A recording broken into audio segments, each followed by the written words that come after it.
à tous, bienvenue sur France 24. On ouvre ce journal avec la guerre en Ukraine et ses coupures de courant récurrentes dans le pays, notamment dans le sud et l'est, régulièrement bombardées par les Russes. De nombreuses infrastructures sont totalement détruites dans ces zones, comme dans la région de Kharkiv, une ville libérée par les forces ukrainiennes en septembre. Regardez ce reportage de nos envoyés spéciaux Elena Voloshin, Andrew Iliar, Abdelkader Dermas et Olga Ivashenko.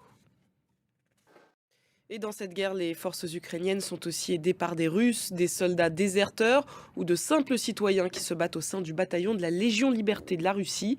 Ils estiment que cette guerre est injuste et leur rôle est crucial dans ce conflit. Le récit de Marc Pope. La Chine assouplit encore un peu plus ses mesures anti-Covid. À partir du 8 janvier, elle rouvrira ses frontières et n'imposera plus de quarantaine. Le pays tourne la page de sa politique zéro Covid au moment même où il fait face à une flambée des contaminations. Diane Schlinger et Arnaud Miguet pour France 2. Taïwan craint la menace militaire chinoise. La présidente taïwanaise a annoncé ce mardi un allongement de la durée du service militaire obligatoire. 185 Rohingyas ont débarqué lundi soir en Indonésie. Il s'agit du quatrième débarquement depuis le mois de novembre. Tous fuient la Birmanie où ils sont persécutés.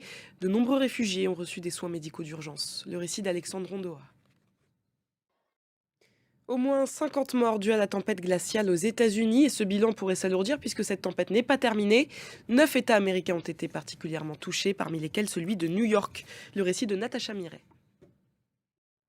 En France, certaines villes veulent inciter leurs habitants à polluer moins. C'est le cas de Lille, mais aussi de Marseille, où les habitants sont encouragés à se débarrasser de leur voiture à vignette critère 5 en échange de transports en commun gratuits pendant 6 mois. Regardez ce reportage de Julien Nenny et Claire Colnet pour France 2.